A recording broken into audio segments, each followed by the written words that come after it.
Mbappe vänt på toi Lewandowski. Attente regardte. Comment le Real Madrid löste champions 16 time. शेर ये मुंह से सुपारी निकाल के बात कर रहे बाबा। Kylian Mbappe is back. और भाई मैं पता है इसको ऐसे कह सकते हैं कि जिस पीएसजी में जिस एम्बापे पीएसजी वर्जन को देख के फटती थी ना भाई, वो धीरे धीरे करके अभी भी अपन लोग उस तरीके से हाइप नहीं करेंगे, बट वो धीरे धीरे करके यहां पर रियल मैड्रिड में हमको देखने को मिल रहा है। काफी सारे लोग ये चीज कह सकते हैं कि यार एक हैट्रिक ही तो मारी है, और वो भी रियल वल्लाडोलिड के against. But it's not about कि किस ओपोनेंट के अगेंस्ट मारी है, इट्स अबाउट कि सबसे पहले तो ऑफकोर्स उसकी पहली हैट्रिक है रियल मैड्रिड की जर्सी में, तो वो तो अपने आप में काफी ज्यादा इमोशनल और स्पेशल बना देता है उस चीज को। बट लाइक मोर सो ये लगता है कि यहां पर जब आपके पास एक ब्लॉकबस्टर मैच नहीं होता, जब आपके पास एक वीक ओपोनेंट होता है, ऑफ कोर्स रियल मैड्रिड के सामने वल्लाडोलिड कुछ नहीं है, लेकिन यहां पर मैं ये चीज कहना चाहूंगा कि जब आपके पास एक वीक ओपोनेंट होता है जो कि यहां पर पेनल्टी बॉक्स को लॉक कर देता है, वो पेनल्टी बॉक्स में इतनी भीड़ आ जाती है, समझ में नहीं आता कि भीड़ है कि इंडिया की नाली है कि जमी हुई है, कोई क्लियर नहीं कर रहा उसको। But again the point is कि यहां पर आपको एक स्पेशल तरीके से, एक स्पेशल टेक्निक के साथ यहां पर आपको अटैक करना पड़ता है। कैसे आप लो ब्लॉक को अनलॉक करोगे, that too without Vinicius Junior. और आज का पूरा शो, मैं क्रेडिट किसी और प्लेयर से नहीं छीनूंगा, बट आज का अटैक की अगर हम शो की बात करें तो genuinely it was pass to Kylian Mbappe. He will make something out of it. Of course यहां पर किलियन एम्बापे को बेलिंगम की जरूरत है, किलियन एम्बापे को ब्राहिम दियाज की जरूरत है, किलियन एम्बापे को रोड्रिगो की जरूरत है, जब विनीसियस आएगा तो किलियन एम्बापे को उसकी जरूरत है। बट एम्बापे आज से लगभग 2 महीने पहले अगर ये एम्बापे मेरे को खेलता हुआ दिखता तो मैं कहता भाई तू पास कर दे, अभी तेरे में कॉन्फिडेंस नहीं है। आज वही एम्बापे उसी एंगल से, या फिर मैं कहूंगा कि और भी कम प्रोबेबिलिटी के साथ वो इतनी एफिशिएंसी के साथ अटेम्प्ट ले रहा है, and that's turning into gold. Come on boy. ये लेवेंडोव्स्की ऑफ कोर्स जो फोड़ फाड़ रहा था, उसके सामने एम्बापे के नंबर्स चीटी बराबर लग रहे थे। और आज अगर हम लालिगा की पिछली रेस की बात करें तो एम्बापे जस्ट 1 गोल पीछे है। खैर अगर हम यहां पर लालिगा की जब बात कर रहे हैं तो 10 पॉइंट आगे जा चुकी है यहां पर रियल मैड्रिड बार्सिलोना से। Of course Barcelona has a game in hand, लेकिन प्रेशर आ जाता है बार्सा पे।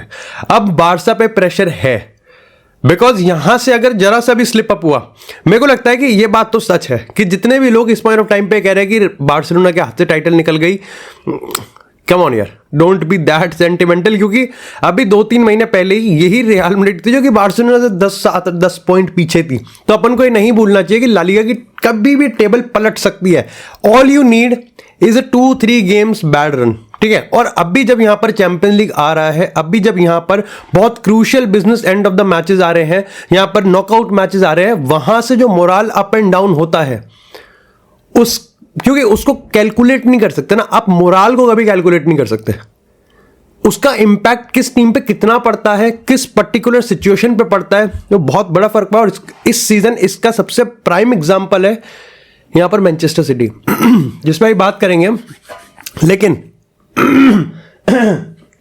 ये मुंह से सुपारी निकाल के बात कर रहे बाबा। लेकिन अगर इस गेम की बात करें तो मेरे को लगता है कि शुरुआत से लेके आखिर तक रियल वल्लाडोलिड यहां पर like they were not just like real Madrid को इतना थ्रेट नहीं कर रहे थे। ऐसा नहीं है, देखो अगेन रियल मैड्रिड का कोई सा भी गेम होता है, सबसे पहले तो I'm सॉरी मैं लाइव नहीं कर पाया, बट आई प्रॉमिस आगे से गेम नहीं मिस होंगे। लेकिन मैं यहां पर ये चीज कहना चाह रहा हूं कि जब भी रियल मैड्रिड यहां पर कोई भी एक बहुत ही कन्विंसिंग विक्ट्री है, मेरे को लगता है कि वो एक परफेक्ट मैच नहीं होता, ठीक है, और होना भी नहीं चाहिए। Of course there has to be some points of improvement. आज का पॉइंट मेरे को लग रहा था कि हमारी टीम ना बॉल प्रोग्रेस बहुत करने देती है, मतलब दे लाइक जहां पर कोई बंदा प्रेस करता ही नहीं है। जब भी काउंटर अटैक हमारी टीम खाती है, हमारी टीम सामने वाले प्लेयर्स को इतना स्पेस देती है बॉल प्रोग्रेस करने का, क्योंकि हमारी टीम यहां पर जो हाई डिफेंसिव लाइन की बात करें उससे जब लो ब्लॉक में शिफ्ट होती है तो यहां पर जिस बंदे पे बॉल है, जिस ओपोनेंट पे बॉल है, उस पर कोई प्रेस नहीं कर रहा, सब अपनी अपनी पोजीशन पकड़ने में ज्यादा फोकस रहता है। और उससे होता ही है कि पूरी टीम पीछे आती रहती है, वो बंदा भी पीछे आता रहता है, वो बंदा अटैक कर रहा था, पूरी टीम और पीछे आती रहती है। बट नोबडी इज लाइक या तो उसको उसको प्रेस करे, या फिर लाइक पीछे से जो बंदे हैं, लाइक रोड्रिगो की बात करें, ब्राहिम दियाज की बात करें, एम्बापे की बात करें, they are incapable. Particularly Brahim Diaz की तो मैं बात नहीं करूंगा, लेकिन या तो बेलिंगम भी आगे ही छूट जाता है, तो फिर उधर से भी प्रेस नहीं आता। इससे होता ही है कि बीच में इतना वैक्यूम क्रिएट हो जाता है कि यहां पर कोई भी टीम आपको आराम से वहां से हर्ट कर सकती है। ये तो वैलिडॉलिटी थी। आप ये चीज बायर्न के अगेंस्ट, ये चीज आप बार्सा के अगेंस्ट, ये चीज आप किसी भी टॉप टीम जिनके पास ऑफकोर्स एलीट पासर्स हैं मिडफील्ड में, जिनके पास रनर्स हैं फॉरवर्ड लाइन में, आप उनके अगेंस्ट नहीं कर सकते। खुल जाओगे, खुलाए नहीं, खुल जाएंगे पिछवाड़े। दूसरी चीज जो मेरे को आज बहुत जी ज्यादा खटकी, थोड़ी सी खटकी, वो था यहाँ पर प्रेसिंग स्ट्रक्चर तो हमारा अभी भी खराब है। अभी भी हमारे टीम के जो प्लेयर्स हैं वो काइंड ऑफ यहाँ पर तितर बितर प्रेस कर रहे हैं, विच इज अगेन देखो, जब आप वैलिडॉलिटी को रेफरेंस में आप जब उस प्रेस की बात करते हैं तो वो नंबर्स समझ रहे हो, अच्छा है वो नंबर, अच्छा। लेकिन जब आप स्पेसिफिकली किसी हाई टेम्पो टीम, स्पेसिफिकली ऐसे प्लेयर्स के पास जो कि आपके प्रेस को रेजिस्ट करना जानते हैं, तो हमारा प्रेस तो ऐसे ही चुत्तड़ है उसमें भी। और यहां पर आप कह सकते हो कि जब सामने वाली टीम के पास इलीट पासर्स होंगे, सामने वाली टीम के पास इलीट ड्रिबलर्स होंगे या फिर इलीट प्रोग्रेसर्स होंगे, सिनेमा ऐसा हो जाएगा कि आईनॉक्स की स्क्रीन पे चली करेगी हमारी मूवी। अब अच्छी बात पे करते हैं, ठीक है। मेरे को लगता है कि आज के तौर पे अगर हम सिर्फ खराब चीजों की बात करें तो ये 2-3 चीजें, ठीक है। लेकिन अब अच्छी बातों पे फोकस करते हैं थोड़ा सा। पहली चीज तो Mbappe, he was a menace भाई। मतलब वो कॉन्फिडेंस ही आपको अलग चमकता है, वो कॉन्फिडेंस ही आपको ऐसा लगता है कि भाई उसको समझ आ रहा है कि उसने टीम की कमांड संभाल ली है। I am not saying he is the only person जो कि रियल मैड्रिड का फेस होना चाहिए। आई एम जस्ट सेइंग कि एम्बापे है भाई, he is KYLIAN, Kylian and Mbappe. दूसरी चीज मेरे को आज लगा कि चुआमेनी को आपने बहुत सटल तरीके से आपने यहां पर स्टार्टिंग 11 में डाला, क्वाइट गुड। लेकिन उसके जब आसपास अब जहां पर असेंसियो और रूडिगर की आप जब पार्टनरशिप डालते हो तो आपको पता चलता है कि हाँ भाई चुआमेनी भी कितना ज्यादा सिक्योर फील करता है। चुआमेनी की as a centre back qualities में जहां कमी रह जाती है वहां पर असेंसियो अगेन वो अपनी पोजीशन पे तो कितना बेटर खेला, लेकिन उसने कितना बेटर यहां पर चुआमेनी को हेल्प करा और चुआमेनी ने उसको भी थोड़ा सा हेल्प किया, ऐसी बात नहीं है। साथ ही साथ ब्राहिम दियाज, रोड्रिगो और एम्बापे, मेनेस। बेलिंगम के रिगार्डिंग मैं अभी भी ये चीज कहूंगा, he is definitely one of the best midfielders. Transition की बात करें, प्रोग्रेशन की बात करें, डिफेंस की बात करें, इंटेंसिटी की बात करें, या फिर पासिंग या फिर काउंटर अटैक इनिशिएट करने की बात करें, बॉक्स क्रैशिंग की बात करें, हमारे पास जेन्युइनली जेम आ गया। बट अगर एम्बापे ऐसा चलता रहा तो मैं जो चीज मैंने पिछले चैंपियंस लीग वाले रिव्यू में कहा था अपने, वो एक बार मैं फिर से यहां पर भी कहूंगा कि रियल मैड्रिड टैक्टिकली शायद से नहीं अच्छी, टैक्टिकली शायद से यहां पर हमको बड़ी टीम स्पेल देंगी आराम से, बट हमारे पास हर पोजीशन पे ऐसे प्लेयर्स हैं। एंड पर्टिकुलरली अगर हम फॉरवर्ड लाइन की बात करें तो हमारे पास ऐसी टीम है जो कि अपने दम पे जितवा सकती है, रिगार्डलेस ऑफ द फैक्ट कि यहां पर हमारा टैक्टिकल सिस्टम कितना ज्यादा फ्लॉड है। और उसमें मैं एक छोटा सा क्रेडिट दूंगा कार्लो एंसेलोटी को कि यहां पर एंसेलोटी का सिस्टम चाहे फ्लॉड होना हो, बट वो पोजिशनल फ्रीडम और इंडिविजुअल ब्रिलियंस को पूरा प्लेटफॉर्म देता है कि भाई तुम यहां पर वो पूरा मौका देता है कि तुम अपने आप को यहां पर एक्सप्रेस कर सकते हो। You can do whatever you want as much as long as is helping the team. लेकिन इसी के साथ यहां पर बात करते हैं अब थोड़ी सी मैनचेस्टर सिटी वर्सेस चेल्सी की। यार पेप गार्डियोला है तो थोड़ा चूतिया ही भाई, खुसरो को डाल दिया भाई, इतना बच्चा भाई। उस genuinely they are professional players, लेकिन कुछ के एक्सप्रेशंस होते हैं ना जो नहीं छुपते भाई, उसके एक्सप्रेशन छुप रहे थे कि ही वाज काइंड ऑफ ठीक है, उसको मैं नहीं कहूँगा डर रहा था, फट गई थी, या फिर मैं ये कहूँगा कि उसको समझ आ रहा था कि okay this is something different. ये वो लेवल है जहां पर शायद से उसने पिछले 3 महीने 4 महीने पहले भी एक्सपेक्ट नहीं किया था कि वो 4 महीने में ये सब करने वाला है। And now he is like वो ट्रेबल विनर, मैनचेस्टर सिटी को यहां पर रिप्रेजेंट कर रहा है, वो भी one of the very very big games of the Premier League, जहां पर मैनचेस्टर सिटी वर्सेस चेल्सी। पहले 4 मिनट में गलती करी, चेल्सी ने गोल स्कोर कर दिया, एंड यू गार्डियोला आपका मैनेजर है, मैनचेस्टर सिटी आपकी टीम है, 4 मिनट के अंदर आपने अपने डेब्यू पे गोल कंसीड करवा दिया। उसके बाद भी यहां पर 2-3 पासेस स्लॉपी रहे, बट इसके बाद स्टार्ट हुआ अच्छा गेम।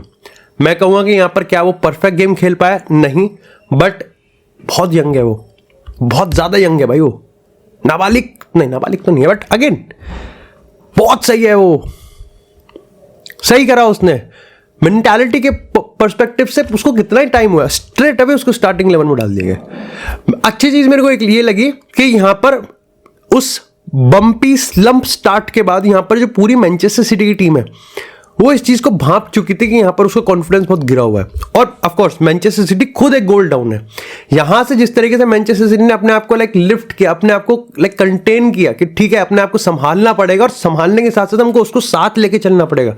तो आप चाहे गुंडोगन की बात करो, आप चाहे बर्नार्डो सिल्वा की बात करो, आप कोवाचिच की बात करो, वो थोड़ा ड्रॉप कर रहे थे, वो खुसरो को यहाँ पर आप प्रॉपर तरीके से यहाँ पर उसको इंडल्ज कर रहे थे, उसको एंगेज रख रहे थे, and at the same time उसको हेल्प भी कर रहे थे। अब चेल्सी की बात करते हैं। मेरे को चेल्सी का स्ट्रक्चर बड़ा सही लगता है। I think it's good, it's genuinely very good. जहां मेरे को प्रॉब्लम लगती है वो ये है कि at times at certain areas में उनका जो सिस्टम है काफी इलीट है, लेकिन कई एरियाज में, चाहे वाइड की बात करें, चाहे फुल बैक्स की बात करें, वहां पर सिस्टम थोड़ा सा खराब सा है।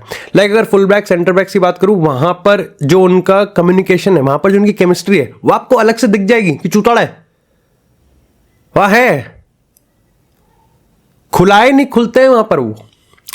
लेकिन इस गेम का सबसे ऑफ कोर्स सबको पता है सैंचेज इज द वन जो कि कल्प्रिट है, लेकिन मेरे को लगता है कि यहां पर भाई Sanchez, there is no metric, there is no stats जहां पर ऐसा प्रूफ होना चाहिए कि सैंचेज क्यों कंसिस्टेंटली चेल्सी को रिप्रेजेंट कर रहा है। आई एम नॉट सेइंग कि बेच दो, ठीक है, मैं ये कह रहा हूं कि I think they should have a better goalkeeper. अगर उनका सिस्टम इतना इलीट है for what they are playing, जिस तरीके से वो खेल रहे हैं, जिस तरीके से उनकी डिमांड्स हैं, जिस तरीके से वो यहाँ पर ट्राई कर रहे हैं, आई थिंक यहाँ पर सांचेज उनको प्रॉब्लमेटिक काफी प्रॉब्लम दे रहा है, क्योंकि उसकी लॉन्ग पासिंग की बात करें वो फ्लॉड है, उसकी पोजीशन वो फ्लॉड है।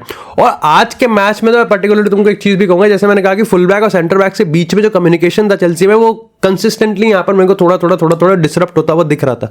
उसके ऊपर से मास्टर क्लास डाला यहाँ पर मैनचेस्टर सिटी ने। ओमा मामूश मियां खलीफा, ये प्लेयर है भाई, ये प्लेयर है भाई। मतलब हालैंड के इर्द गिर्द अगर ये घूम गई, अगर किसी मैच में अर्लिंग ब्रॉट हालैंड के आसपास मैंने इसको मंडराते हुए भिंडराते हुए देख लिया भाई भाई भाई भाई, एक ऐसा प्लेयर जो कि इंटेंसिटी में कंसिस्टेंट है, एक ऐसा प्लेयर जो कि लाइन के पीछे से रन बनाता है, एक ऐसा प्लेयर जो कि अक्रॉस ऑल फॉरवर्ड लाइन में वर्सेटैलिटी रखता है कि वो कहीं भी खेल सकता है, एक ऐसा प्लेयर जो कि इलीट ड्रिबलर है, एक ऐसा प्लेयर जिसके अच्छे खासे शॉट्स आते हैं। यही चाहिए था भाई मैनचेस्टर सिटी को, क्योंकि इस पॉइंट ऑफ टाइम पे दे हैव इलीट पासर्स। उनके पास केविन डी ब्रुयने है, उनके पास गुंडोगन है, उनको एक बंदा चाहिए कि यहां पर हालैंड के आसपास यहां पर साथ में एक ऐसा प्लेयर चाहिए जो कि यहां पर रन्स बनाता रहे, जो कि यहां पर लाइंस को ब्रेक करता रहे, जो कि यहां पर उनको एक आउटलेट देता रहे। I think of course this is like a anti थोड़ा सा गार्जिला वाला सिस्टम कि यहां पर आपको कम पासेस में आपको सीधा गोल मारना है। क्या है मतलब फॉर खरोच man, football is at times it's only about goals, और जब आपकी टीम चुदरी हो तो I think it has to be only about goals. फर्क नहीं पड़ता कि आपको 50 पास करने ही नहीं। जो टीम हाई प्रेस करती है, जो team man to man press करती है, जो टीम यहां पर आपको सफोकेट करने की कोशिश करती है, आई think the best bet for Manchester city is कि वो लॉन्ग जाए। 2 रीजन, पहली चीज तो ये है कि 3 रीजन। पहली चीज तो ये है कि उनके पास प्लेयर्स हैं ऐसे, जैसे ओमा मामूश की बात करें तो यहां पर लाइक अर्लिंग हालैंड और मामूश की जो पार्टनरशिप है उसमें like they have an outlet, और उसके ऊपर से आप जब यहां पर जो बॉल उसके लिए बना रहा है, अब जैसे यही चीज है कि एम्बापे विनीसियस, उनको हम यहां पर कोई भी टीम हाई डिफेंसिव लाइन है तो कार्लो एंसेलोटी कहेगा कि इनको पीछे रन बनवाते हैं, इंटरेस्टिंग। बट वो इसलिए भी तो था पिछले सीजन की यहां पर टोनी क्रूस मॉड्रिच जैसे प्लेयर्स हैं। मतलब कोई कह दे कि यहां पर लाइक ओरियल रोमियो बॉल डालेगा या फिर लाइक कोई और बॉल डालेगा तो फिर डिफरेंस हो गया ना। तो आपके पास गुंडोगन है और आपके पास केविन डी ब्रुयने है, ओवर द टॉप आपके पास अर्लिंग हालैंड है, और हालैंड ने जिस तरीके से बॉल को होल्ड किया है, बुली तो वो करेगा ही करेगा, उसको जस्ट यहां पर निक करनी है, and Omar Marmoush is there for to run. मैं जानबूझ के ओमा मामूश के बारे में ज्यादा बोल रहा हूं, इससे मेरे को उसका नाम बोलने को मिल जाए। लेकिन इसके साथ ही यहां पर जो दूसरा पॉइंट है वो ये है कि आपकी टीम यहां पर अभी तो थोड़ा सा प्रॉब्लमैटिक है कि वो यहां पर जितना मैंने अच्छी तारीफ करी कि गुंडोगन ये वो, they don't have runs, they don't have the legs to run back, वो नहीं कर सकते वो। तो आपको चाहिए कि आपकी टीम बिना ज्यादा भागे बॉल यहां पर एक आउटलेट रखे, and you have Phil Foden, you have you have like Marmoush, you have Erling Haaland, और ऐसे यहाँ पर आज आपने गोल मारे। This is I think the best तरीका, जहाँ पर particularly I think Premier League में तो मेरे को नहीं पता कब तक वो होगा, लेकिन चैंपियंस लीग और नॉकआउट मैचेस में दिस मैनचेस्टर सिटी का ये वाला वर्जन तो मजे दिला सकता है भाई, जनरली मजे दिला सकता है।